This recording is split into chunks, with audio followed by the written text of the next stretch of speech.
O Senhor esteja convosco. Ele está no meio de nós. Proclamação do Evangelho de Jesus Cristo, segundo Mateus. Glória a vós, Senhor. Naquele tempo, Jesus voltou a falar em parábolas aos sumos sacerdotes e aos anciãos do povo, dizendo: o reino dos céus é como a história do rei que preparou a festa de casamento do seu filho e mandou seus empregados para chamar os convidados para a festa, mas estes não quiseram ir. O rei mandou outros empregados, dizendo: dizei aos convidados, já preparei o banquete, os bois e os animais cevados já foram abatidos, tudo está pronto, vinde para a festa. Mas os convidados não deram a menor atenção. Um foi para o seu campo, outro para os seus negócios, outros agarraram os empregados, bateram neles e os mataram. O rei ficou indignado e mandou suas tropas para matar aqueles assassinos e incendiar a cidade deles.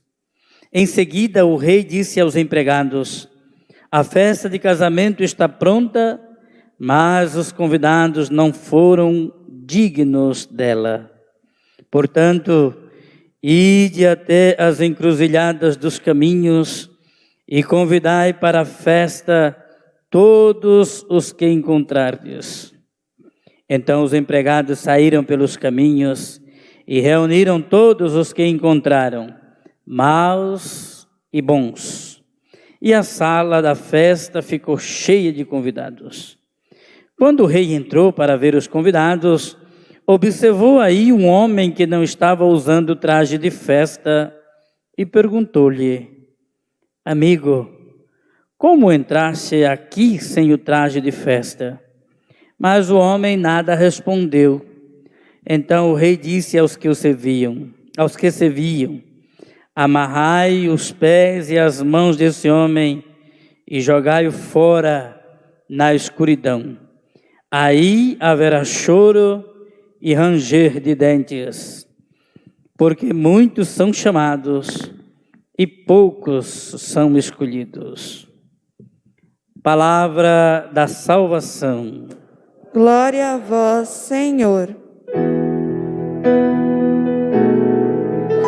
Na casa do Senhor habitarei eternamente.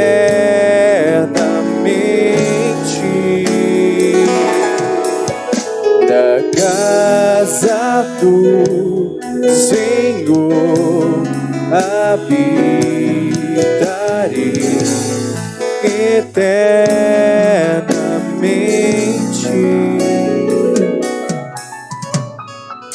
Louvado seja nosso Senhor Jesus Cristo. Para sempre seja louvado. Vocês podem sentar um instante, por favor. A festa de casamento está pronta, mas os convidados não foram dignos dela.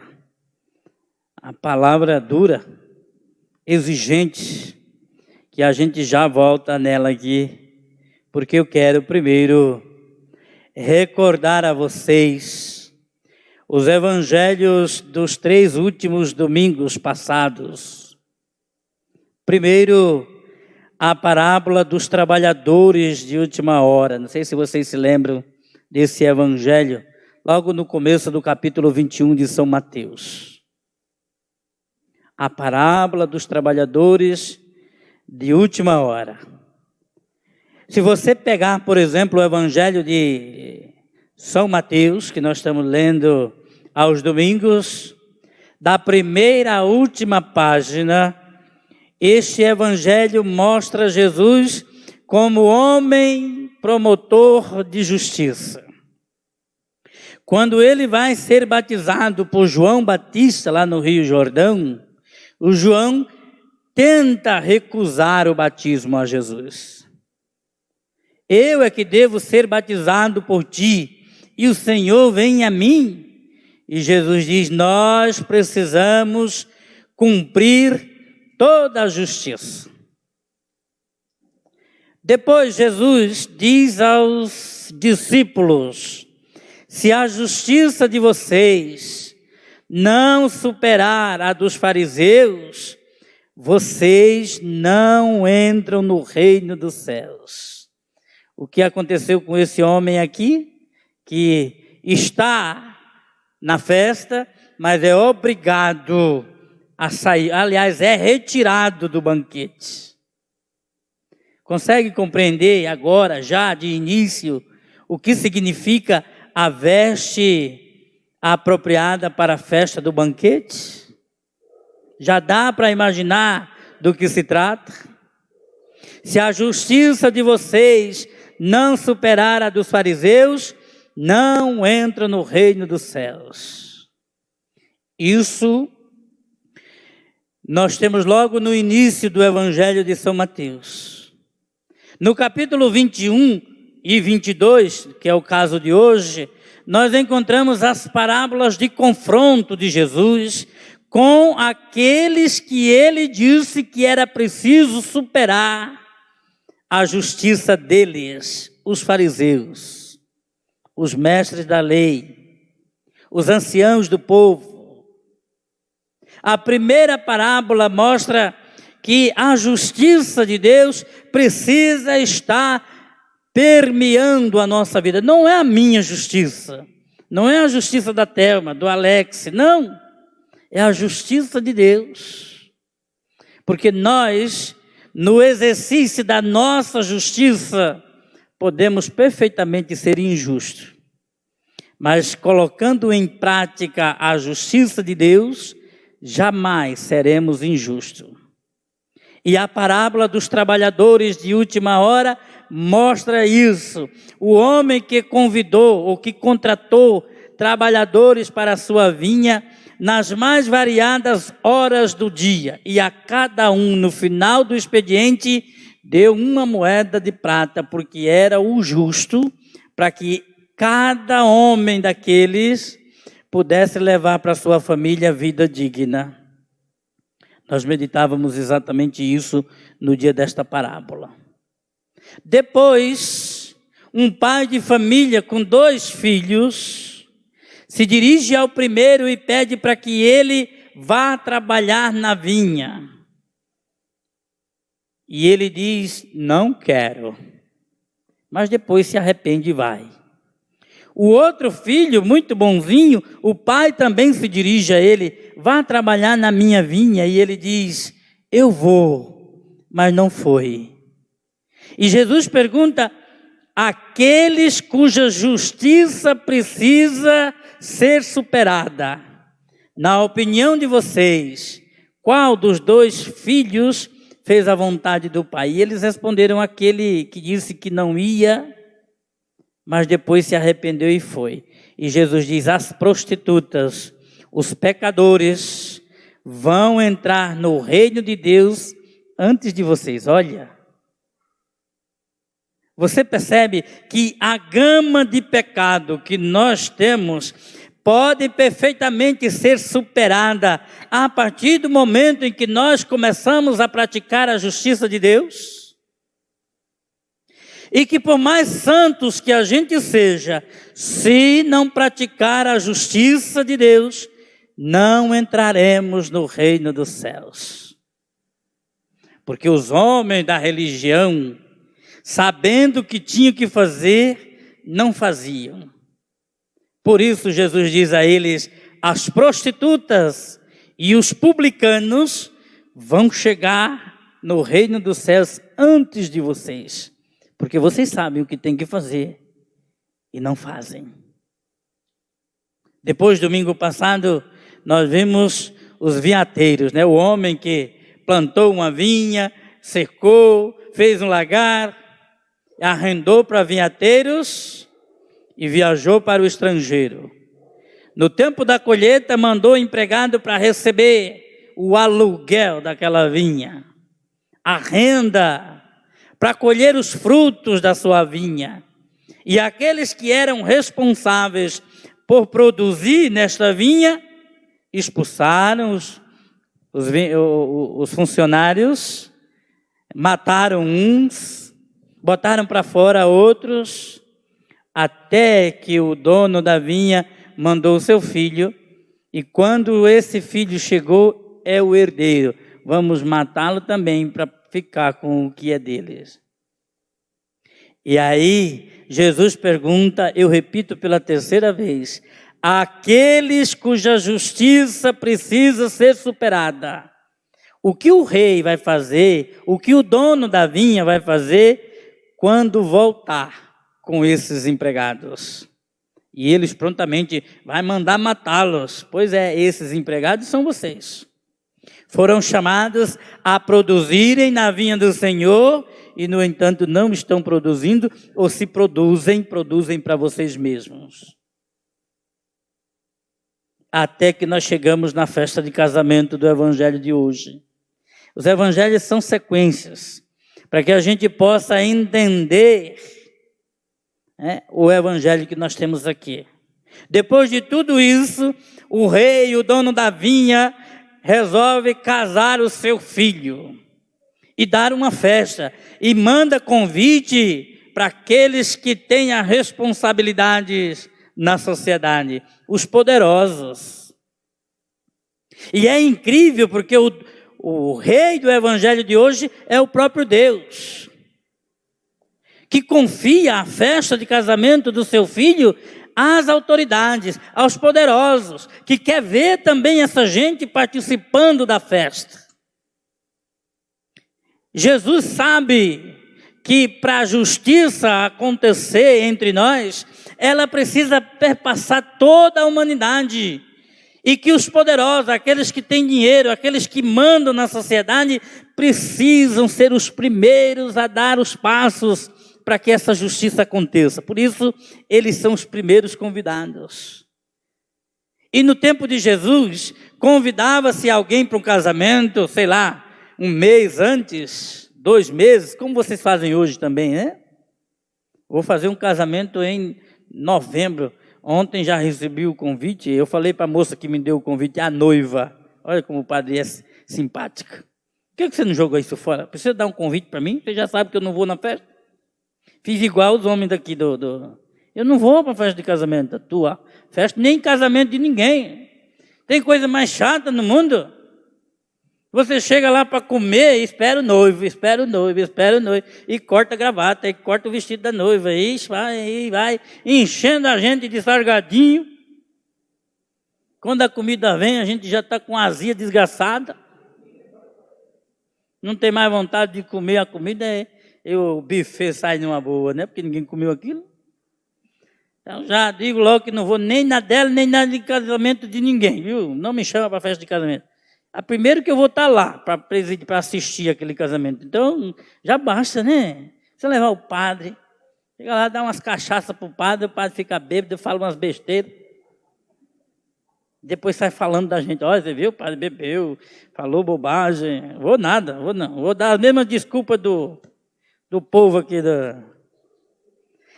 Então, naquele tempo, saía, convidava um mês, sei lá quanto tempo antes, mas no dia da festa precisava lembrar. Ô Gilmar, vai lá na festa é hoje, viu? E é aí, nesse momento, que os convidados começam a dar desculpa. Não quero, não vou, eu vou fazer isso, eu tenho outro compromisso, etc. e tal. E aí o rei diz, pois então, vão para as encruzilhadas, vão para os matos, vão aí para a roça, vão chama todo mundo. Vão para a periferia, se a gente pudesse dizer, né? Vamos para a periferia, vamos lá para o final de tudo. E eles foram. Convidaram todo mundo. A sala ficou cheia. E aí vem uma curiosidade. Quando o rei sai para olhar, ele percebe que tem uma pessoa que não está vestida com a roupa adequada. Mas como? Você mandou chamar lá na periferia, de última hora? Como é que nós vamos vestir roupa de festa, rapaz? Nós viemos aqui para festa de casamento, mas a roupa é essa. É claro que o Evangelho não se refere aos tecidos, aos panos que a gente gosta de usar em festa, né? Aliás, vocês que estão aqui, estão solteiros, se um dia resolverem casar, não arruma namorada nem namorado em festa de casamento. Eles estão disfarçados. Todo mundo é bonito em festa de casamento. Já viram isso? 3 dias lá no salão e puxa o cabelo, espicha aqui, espicha aqui. Quando solta aquilo que passa água, por debaixo daquela capa ninguém aguenta. Quer arrumar uma namorada, um namorado, vai na casa dele ou dela a hora que acorda. Porque é com aquilo que você vai conviver, viu? Então chamou o homem amigo. Olha como é que o rei se dirige a este homem. Chama ele de amigo. Não me parece estranho ao rei este homem. Se fosse estranho, não chamaria ele de amigo. Agora, a roupa que o homem deixou de vestir, minha gente, é aquela que eu estou insistindo desde o começo. É a veste da justiça. E diante do rei justo, nenhum injusto permanece. Consegue compreender? Diante de Deus que quer justiça, nenhuma injustiça prevalece. Por isso, o rei diz aos seus empregados: pega este homem, amarra as mãos e os pés e joga fora daqui. E fora da presença de Deus, só haverá escuridão e sofrimento.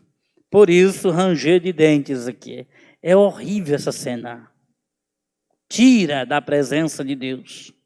E onde Deus não está, escuridão e sofrimento. Aí a gente consegue lembrar daquele episódio, daquele homem que sofria, que só conseguia ver Abraão e longe ainda. E pede para Abraão mandar Lázaro molhar a ponta do dedo para refrescar a língua, porque esse homem está longe de Deus, ele não consegue ver Deus, ele está na escuridão, ele está no sofrimento.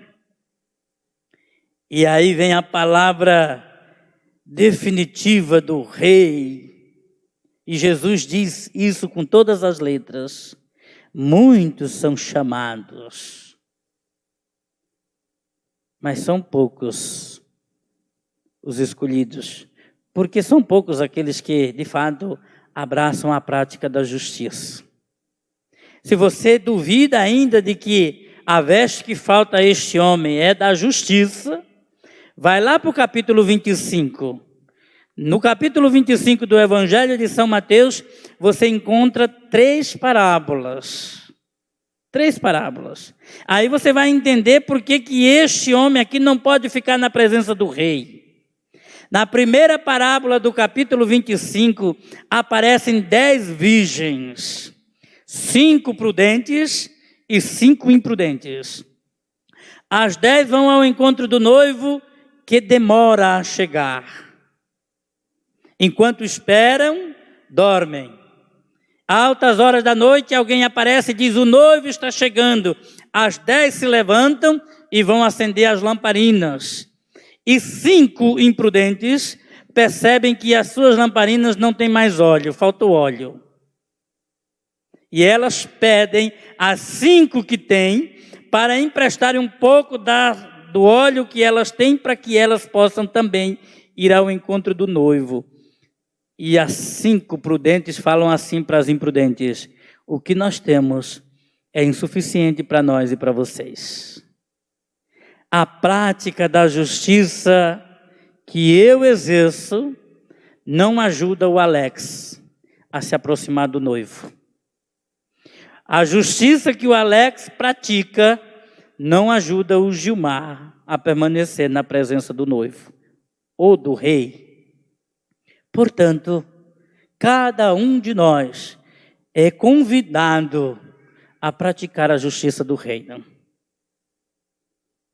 Não adianta muita coisa se aproximar todos os domingos da Eucaristia, de Cristo presente no pão e no vinho, e praticar lá fora a injustiça. Você está comprometendo aqui a Eucaristia que está comungando. É preciso comungar o corpo de Cristo, mas se dispor a se vestir da roupa da justiça do reino de Deus, para que a gente possa, de fato, permanecer na presença do Rei e do noivo. Em nome do Pai, do Filho e do Espírito Santo. Amém.